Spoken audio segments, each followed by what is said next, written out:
Good afternoon, all of you. Today, our topic is loan and investment by companies. Company loan देती है और investment करती है, वो कैसे करती है, ये सारा कुछ आज हमने पढ़ना है। अब देखो, कंपनी के पास पैसा ज़्यादा है, आइडल में पड़ा हुआ है। अब कंपनी क्या करना चाहती है? कंपनी उस पैसे को लगाना चाहती है और पैसा कमाना चाहती है। तो कंपनी पैसा जो लगाना चाहती है वो किसके बेसिस पे लगाएगी, कैसे लगाएगी? बोर्ड से अप्रूवल लेना पड़ेगा, क्या क्या प्रोसीजर फॉलो करेगी जो उन्होंने पैसा अगर लोन पे बांटना है। कंपनी ने इन्वेस्टमेंट करनी है तो इन्वेस्टमेंट भी कर सकती है, क्योंकि कंपनी को उस इन्वेस्टमेंट से भी रिटर्न आएगी। तो बेसिकली बस इस पूरे चैप्टर का मतलब ये है कि जो आपके आइडल पैसा पड़ा हुआ है उस पैसे को इन्वेस्टमेंट करनी है, और जो पैसा उससे आएगा वो कंपनी की इनकम होगी। तो इसके अंदर चैप्टर हम कर रहे हैं loan and investment by companies. ये सेक्शन 186 कवर करता है पूरा। इसके अंदर बोर्ड के पास पूरी पावर होती है। बोर्ड के पास पावर होती है कि पैसा जो इन्वेस्ट हो रहा है वो कहाँ हो रहा है, वो बोर्ड ध्यान रखेगा। और वो पावर बोर्ड को दी गई है सेक्शन 176 के अंदर। जो इन्वेस्टमेंट कर रहे हो आप, कंपनीज एक्ट 2013 ने कुछ प्रोविजंस बनाए हुए हैं रिगार्डिंग रेस्ट्रिक्शन ऑन इन्वेस्टमेंट। जो आप लोन दे रहे हो उसकी कुछ रेस्ट्रिक्शंस हैं, वो इसके अंदर आपने कंप्लायंस करनी है। इसके अलावा अगर आप कॉरपोरेट गारंटीज दे रहे हो, सिक्योरिटी दे रहे हो, तो वो भी आप दे सकते हो, इसके अंदर ही कवर होता है। आगे कह रहा है इनके अलावा, कहता है लोन और इन्वेस्टमेंट, कहता है रेस्ट्रिक्शन भी प्लेस की गई है। जो गारंटी और सिक्योरिटी आप दे रहे हो उस पर भी रेस्ट्रिक्शन लगाई गई है। तो हमने पूरे चैप्टर के अंदर ये चीज़ें पढ़ना है कि हमने लोन किस तरीके से बांटना है, इन्वेस्टमेंट कैसे होगी, और गारंटी, मतलब पूरा कंबाइन एक चैप्टर है। इसके अंदर सबसे पहले हमें आता है कि फ्री रिजर्व का मतलब क्या होता है। फ्री रिजर्व, जो reserve as per financial statement, audited financial statement, जो अवेलेबल है for the distribution of dividend. For example profit and loss हो गया, डिविडेंड इक्वलाइजेशन रिजर्व हो गया, सिक्योरिटी प्रीमियम हो गया, और इसके अंदर जनरल रिजर्व हो गया। अब ये कवर क्या क्या करता है? सेक्शन 186 अट्रैक्ट होता है, जो हमने पीछे कंडीशन बताई थी। ये लोन दे सकते हैं किसी पर्सन को, और पर्सन आगे फर्दर डिफाइन किया हुआ है। पर्सन क्या होता है? कॉर्पोरेट को दे सकते हैं। कहता पर्सन कोई डिफाइन नहीं किया गया इस एक्ट के ज़रिए, बट सेक्शन 2 जो डेफिनेशंस का सेक्शन है, 2 सबसेक्शन 46 जर्नल क्लॉज में आपको डेफिनेशन प्रोवाइड करता है।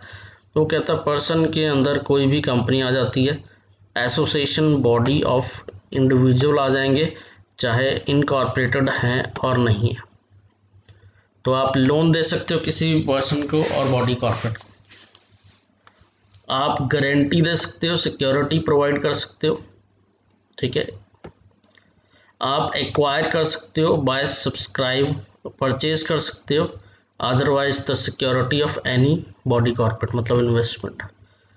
ये लोन हो गया, ये आपकी गारंटी हो गई, और ये हो गया इन्वेस्टमेंट। आगे फर्दर आपसे ये पूछ रहा है कि क्या डिफरेंस है एडवांसेस और डिपॉजिट्स के अंदर। एडवांसेस का मतलब होता है कि जो आपने एक तरह से एडवांस दिया हुआ है। एडवांस और डिपॉजिट का मतलब क्या? किसी सप्लायर ने, मैंने किसी सप्लायर को एडवांस दिया हुआ है, ठीक है, और वो सप्लाई करेगा, उसमें से पैसा एडजस्ट हो जाएगा। उसका मतलब ये नहीं होता कि ये लोन दिया मैंने। कोई भी during the course of business में ट्रेड एडवांसेस दिए आपने सप्लायर को against further order, shall not be consider as a loan, loan के अंदर नहीं आता। सिमिलरली अगर कोई आपने पैसा दिया अपने एम्प्लॉय को, वो उस अगेंस्ट करंट सैलरी एडवांस के लिए, वो उसके अंदर नहीं आएगी, लोन नहीं दिया आपने। लोन का मतलब क्या होता है? लोन एक लेंडिंग अमाउंट है जो एब्सोल्यूट प्रॉमिस के बेसिस पे दिया जाता है कि आप रीपे करोगे। अगर आप किसी को सेल करते हो उधार पे, वो भी लोन नहीं है।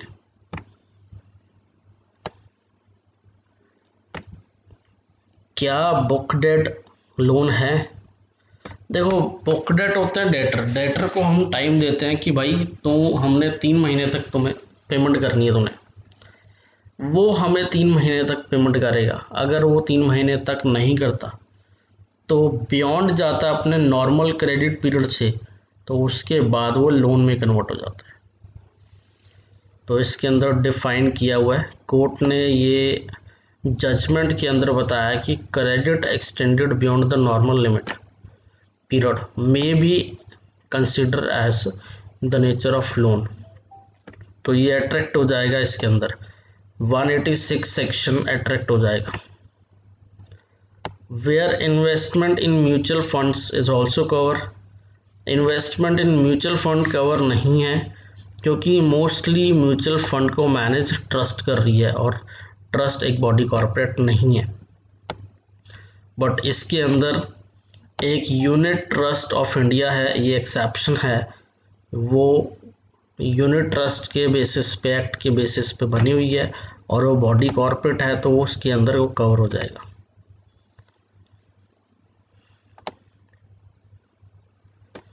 नेक्स्ट है रिक्वायरमेंट क्या है इंटर कॉर्पोरेट लोन और इन्वेस्टमेंट देने की। रिक्वायरमेंट ये है, सबसे पहले आपने बोर्ड से अप्रूवल लेना है। सेक्शन 186 सब सेक्शन 5 आपको बताता है कि अगर आपने कोई भी इंटर कॉर्पोरेट लोन देना है, कोई इन्वेस्टमेंट करनी है, कोई गारंटी या सिक्योरिटी देनी है किसी भी अमाउंट की, तो पहली आपको कंडीशन यही है कि आपने अप्रूवल लेनी है बोर्ड से। बोर्ड मीटिंग बुलाओगे, बोर्ड मीटिंग में अप्रूवल्स दोगे, और बोर्ड मीटिंग के अंदर कंडीशन क्या है अप्रूवल की? पहले तो अप्रूवल लोगे आप, और इसी के साथ आप क्या करोगे, एक रेजोल्यूशन पास करोगे। बोर्ड मीटिंग के अंदर रेजोल्यूशन पास होगा, ठीक है। बट ये जो रेजोल्यूशन होगा, not by resolution by circular नहीं होगा, किसी और तरीके से कर सकते हो। इसके अंदर सारे के सारे डायरेक्टर मीटिंग के अंदर बैठेंगे और वो वोट करेंगे फेवर और अगेंस्ट पे। सबसे पहले बेसिक कंडीशन यही है कि आपने अप्रूवल लेनी है बोर्ड से। बोर्ड से अप्रूवल लोगे, बोर्ड मीटिंग बिठाओगे और बोर्ड मीटिंग में वोट्स होंगे। जो फेवर है और अगेंस्ट है उसके बेसिस पे डिसीजन लिया जाएगा कि क्या इस कंपनी में पैसा लगाना या नहीं लगाना। नेक्स्ट है रेस्ट्रिक्शन क्या क्या है हमारी इंटर कॉर्पोरेट ट्रांजैक्शन के लिए। सेक्शन 186(2) आपको डिफाइन करता है कि कोई भी कंपनी, चाहे वो लोन दे रही है, चाहे वो गारंटी दे रही है, चाहे वो इन्वेस्टमेंट कर रही है, वो इससे ज़्यादा इन्वेस्टमेंट नहीं कर सकती। 60% of paid up capital free reserve plus security premium से ज़्यादा नहीं कर सकते, और 100% of free reserve and security premium. तो मैक्सिमम आप कितना बांट सकते हो लोन, गारंटी और इन्वेस्टमेंट में? 60%। 60% of paid up capital free reserve and security premium, और 100% of free reserve plus security premium, whichever is more. जितना अमाउंट निकल के आएगा वो सारा का सारा आपका इन्वेस्ट हो सकता है। तो उतना अमाउंट डिटरमाइन किया जाएगा, कितना लोन में देना है, कितना हमने इन्वेस्टमेंट, कितनी गारंटी देनी है। पर्सन की डेफिनेशन के अंदर वो नहीं आएगा जो पर्सन करंटली एम्प्लॉयमेंट के अंदर है कंपनी का। अब हमने एक बात की, इसकी सीलिंग लिमिट ये है कि 60% of paid up capital plus free reserve plus security premium, और 100% of reserve plus paid up free 100% of reserve plus security premium whichever is higher.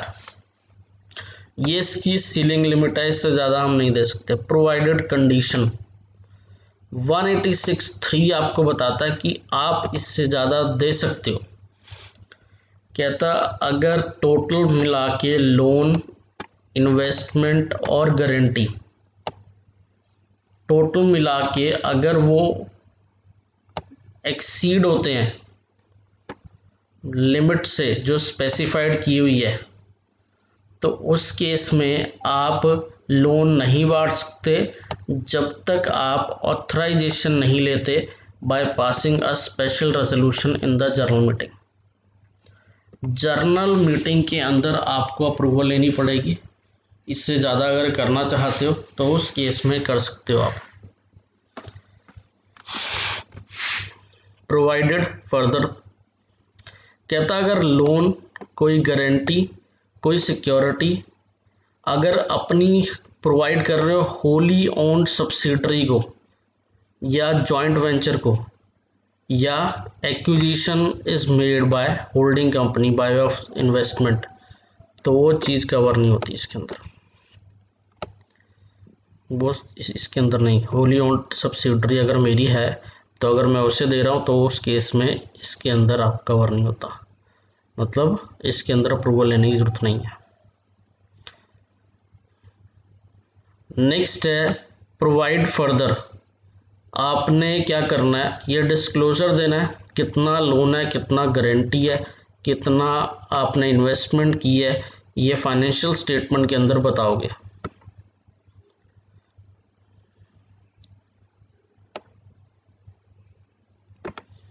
उसके बाद नेक्स्ट है, नेक्स्ट रूल 13 आपको बताता है कि एक रेजोल्यूशन पास होगा जनरल मीटिंग के अंदर अगर आपने लोन देना है, अगर उसका total amount board of director अगर ऑथराइज कर देता है तो उस केस में आप पैसा दे सकते हो, प्रोवाइडेड आपको डिस्क्लोजर देना पड़ेगा, फुल डिस्क्लोजर आपको देना पड़ेगा।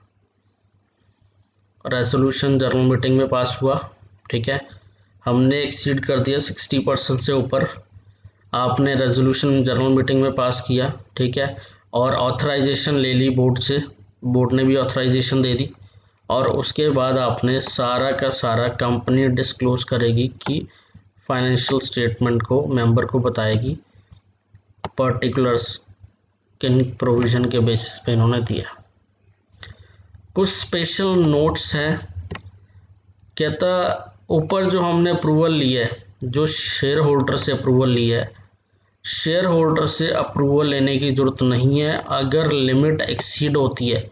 कौन से केस में?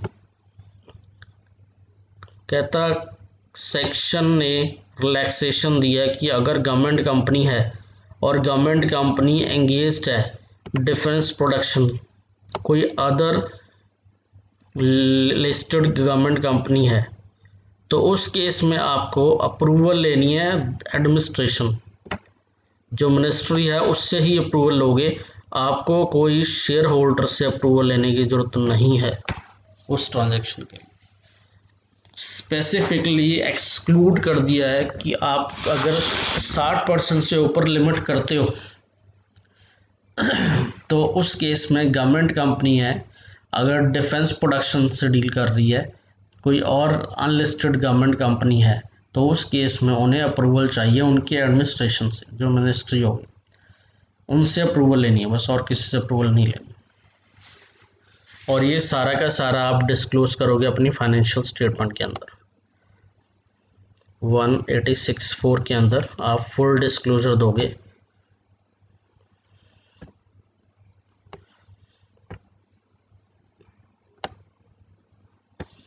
नेक्स्ट है approval of public financial institution, section 186 sub section 5 proviso.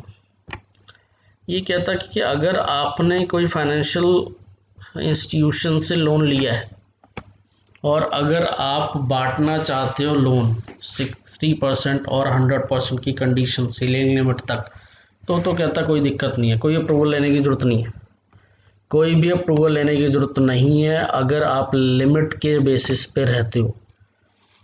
But अगर आप लिमिट से बियॉन्ड जाते हो, 60% से ऊपर जाते हो, 60% से ऊपर तभी जा सकते हैं जब हम शेयर होल्डर से अप्रूवल लेते हैं।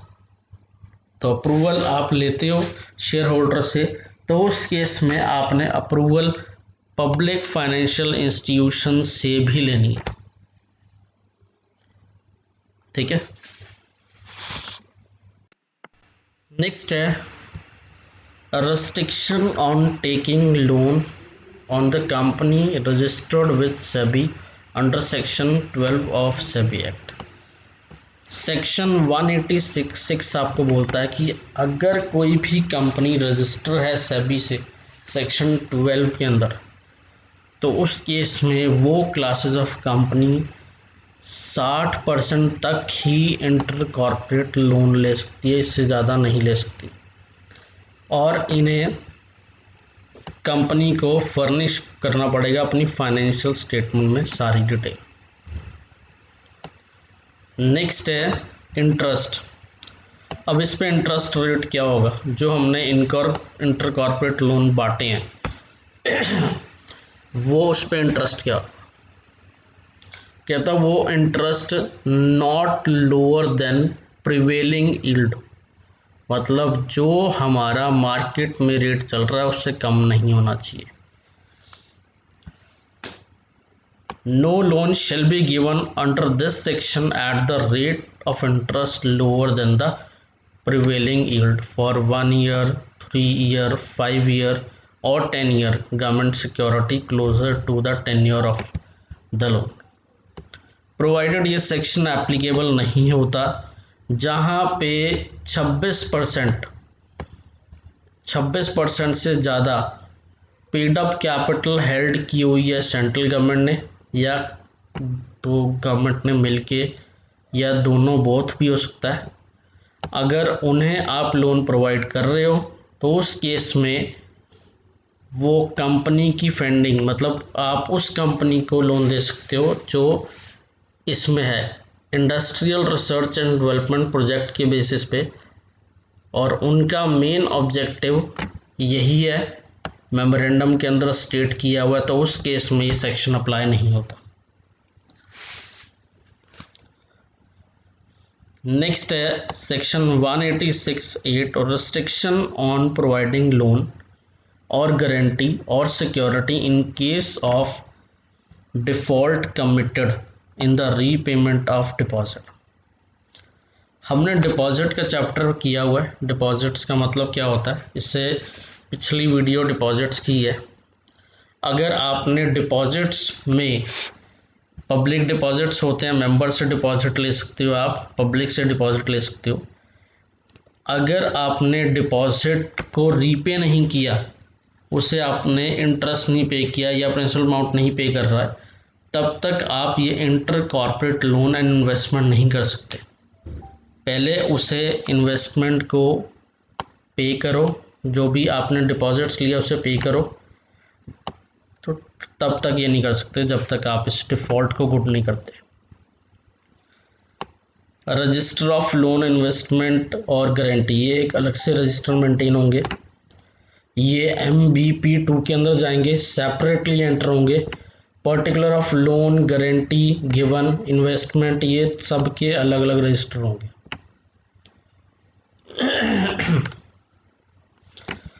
नेक्स्ट है आप एंट्री करोगे 7 दिन के अंदर, जब आपने लोन दिया है उसके 7 दिन के अंदर आपको एंट्री करनी पड़ेगी, और ये आप रजिस्टर मेंटेन करोगे रजिस्ट्रार के पास।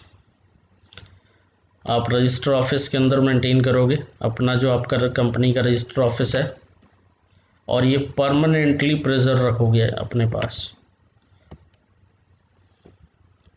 कोई भी पर्सन आके इंस्पेक्ट कर सकता है। सेक्शन 186 सब सेक्शन 6 ये कह रहा है कि जो आपने रजिस्टर ऑफिस में रखा है डॉक्यूमेंट, वो इंस्पेक्शन के लिए ओपन होना चाहिए, और कोई भी एक्सट्रैक्ट अगर मांगता है मेंबर तो उसे दे सकते हो।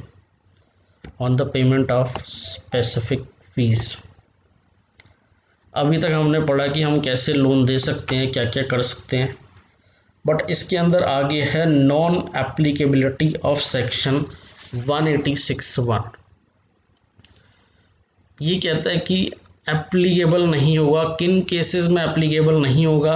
देखो, अगर वो बैंकिंग कंपनी है तो एप्लीकेबल नहीं होगा, इंश्योरेंस कंपनी है तो वो एप्लीकेबल नहीं होगा, हाउसिंग फाइनेंस कंपनी है तो एप्लीकेबल नहीं होगा, जिनका काम ही इंफ्रास्ट्रक्चर फैसिलिटी प्रोवाइड करना है वो भी इसके अंदर कवर नहीं होंगे। लोन और गारंटी देने के लिए ये कंपनीज नहीं होंगी, ये नहीं दे सकती। अगर कुछ कंपनीज हैं, आप इन्वेस्टमेंट कर रही है ये कंपनीज, तो ये सेक्शन में कवर नहीं होगी। जैसे कोई इन्वेस्टमेंट कंपनी है, उसका मेन ऑब्जेक्टिव इन्वेस्टमेंट करना ही है। NBFC है, नॉन बैंकिंग फाइनेंशियल कंपनी, ये भी इस सेक्शन के अंदर कवर नहीं होती। अगर आप इन्वेस्टमेंट कर रहे हो राइट शेयर्स में तो भी इसके अंदर कवर नहीं होते।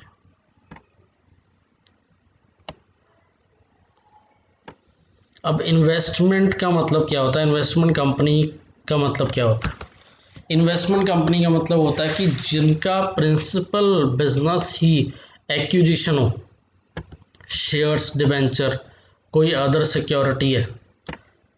अ company will be deemed to be a principally engaged in the business of acquisition of shares और अदर सिक्योरिटी।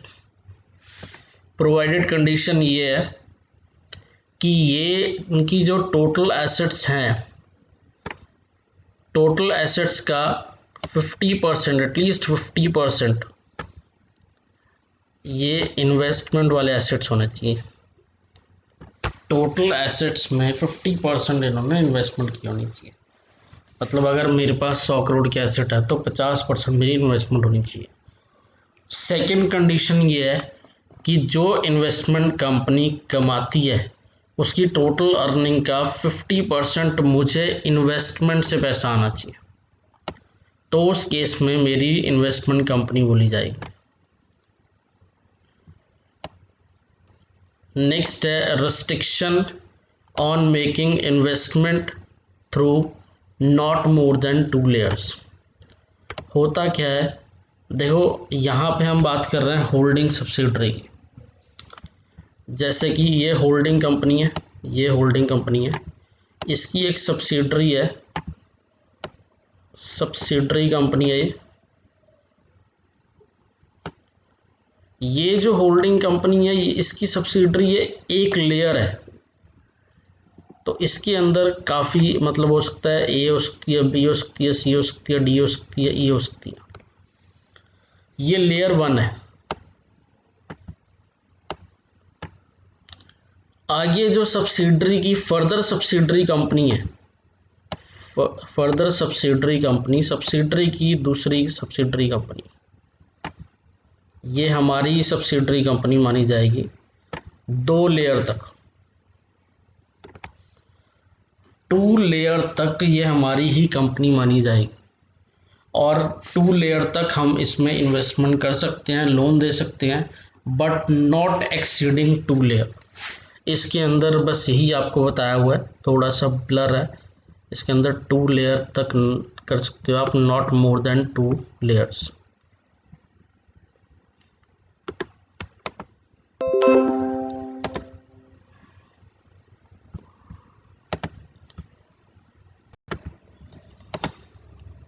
नेक्स्ट है पेनल्टी लगेगी इन केस अगर आप इस सेक्शन का कंप्लायंस नहीं करते, तो उस केस में आपको पेनल्टी है 25,000 और 5 लाख, विच में भी एक्सटेंडेड टू 5 लाख। जो इस ऑफिसर, जो भी कंपनी में जो भी ऑफिसर हैं, वो लायबल होंगे 2 साल की सज़ा और विच में भी एक्सटेंडेड टू 25,000 और 1 लाख। नेक्स्ट है procedure involves in making loan. आगे आपको प्रोसीजर बताया हुआ है। सबसे पहले मीटिंग कन्वीन करनी है बोर्ड की और प्रॉपर नोटिस जाएगा कि हम प्रपोजल के साथ कि हम लोन बांटने जा रहे हैं। कोई भी कंपनी इन्वेस्टमेंट नहीं कर सकती अनलेस वो सैंक्शन, अगर रेजोल्यूशन पास नहीं होता, कंसेंट नहीं आती डायरेक्टर की, तब तक आप नहीं दे सकते। अगर आप एग्जिस्टिंग लोन है, कोई किसी कंपनी से चल रहा है या किसी बैंक से चल रहा है, तो उस केस में आपको प्रायर अप्रूवल लेना पड़ेगा अगर वो लिमिट एक्सीड होती है। आप मीटिंग कन्वीन करोगे, शेयर होल्डर की प्रॉपर नोटिस दोगे, स्पेशल रेजोल्यूशन पास उस केस में करोगे अगर आपका इस लिमिट से एक्सीड जाता है। फाइल करोगे स्पेशल रेजोल्यूशन MGT 14 के अंदर, 30 दिन के अंदर जब रेजोल्यूशन पास हुआ है, और आप रजिस्टर मेंटेन करोगे MBP 2 के अंदर, जिसके अंदर सारे पर्टिकुलर्स होंगे। जो इंटरेस्ट का रेट होगा वो कम नहीं होना चाहिए जो प्रिवेलिंग रेट है। इन्वेस्टमेंट जो कंपनी करेगी वो अपने नाम पे करेगी। कंपनी अपने जो सब्सिडरी है उसके नाम पे भी इन्वेस्टमेंट कर सकती है, बट कुछ एक्सेप्शन दी हुई है। कंपनी जहाँ पे पैसा डिपॉजिट कराती है बैंक के पास, being a banker of the company, किसी शेयर्स के अंदर डिपॉजिट कराया, कोई सिक्योरिटी के अंदर डिपॉजिट कराया, या कोई डिविडेंड या इंटरेस्ट दे रहा, उसके लिए कोई पैसा डिपॉजिट कराया या ट्रांसफ़र किया अपनी होल्डिंग ये स्टेट बैंक ऑफ इंडिया में या कोई शेड्यूल बैंक में, तो उस केस में आप इन्वेस्टमेंट कर सकते हो बैंक के नाम पे। कंपनी में डिपॉजिट विद और transferring to any person shares by way of security, आप सिक्योरिटी के बेसिस पे ट्रांसफ़र कर सकते हो किसी को शेयर। कंपनी होल्ड कर सकती है इन्वेस्टमेंट डिपॉजिटरी के फॉर्म में, और ये होल्ड कर सकते हो एज अ बेनिफिशियरी ऑनर के बेसिस पे भी। आपको इसका मेंटेन करना पड़ेगा रजिस्टर, जो हमने पढ़ा था MBP 3 के अंदर, क्रोनोलॉजिकल ऑर्डर के बेसिस पे आप इसे मेंटेन करोगे। इसके अंदर जो भी इन्वेस्टमेंट्स होगी वो आप रिकॉर्ड करोगे। अगर आप कॉन्ट्रीब्यूशन करते हो सेक्शन का 25,000 रुपये, और ये फाइन एक्सटेंड हो जाएगा 25 लाख तक। जो ऑफिसर है इसके अंदर वो पनिशेबल होगा 6 महीने की सज़ा, और ये सज़ा बढ़ के आपकी, ये सज़ा 6 महीने की, और ये फ़ाइन भी है, फ़ाइन है 25,000 और ये 1 लाख तक हो सकता है, दोनों हो सकते हैं। फर्दर इसके अंदर एक क्वेश्चन है प्रैक्टिकल, जो हमने 60% और 100% की कंडीशन पढ़ी है, मैं आपको एक क्वेश्चन करा देता हूँ। इसके अंदर लिखा हुआ from the following information extracted from the balance sheet of VCD as at 31 March 2014, board of director ने डिसाइड किया कि लोन देंगे 80 करोड़। क्या उसमें हम एलिजिबल बैठते हैं 80 करोड़ में किसी कंपनी को देने के लिए? कंपनी ऑलरेडी दे चुकी है लोन इन कंपनीज को 5 करोड़, 10 करोड़, और गारंटी दे चुकी है कंपनी 10 करोड़, मतलब 25 करोड़ तो कंपनी ऑलरेडी बांट चुकी है। तो हमारी कंडीशन क्या है? कंडीशन ये है पेड अप कैपिटल, ठीक है, और जनरल रिजर्व 160 बनता है 160 का 60% और 100% of free reserve whichever is higher 100। इसमें से इतना मैक्सिमम दे सकते हैं जिसमें से 25 करोड़ तो ऑलरेडी दे चुके हैं, तो हम कितना और दे सकते हैं? 75 करोड़। 75 करोड़ और देना कितना? 80 करोड़।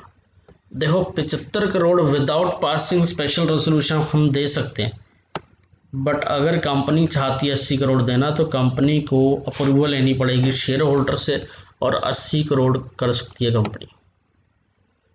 और ये सेकंड क्वेश्चन है, ये आपके लिए एक बार ट्राई करना आप,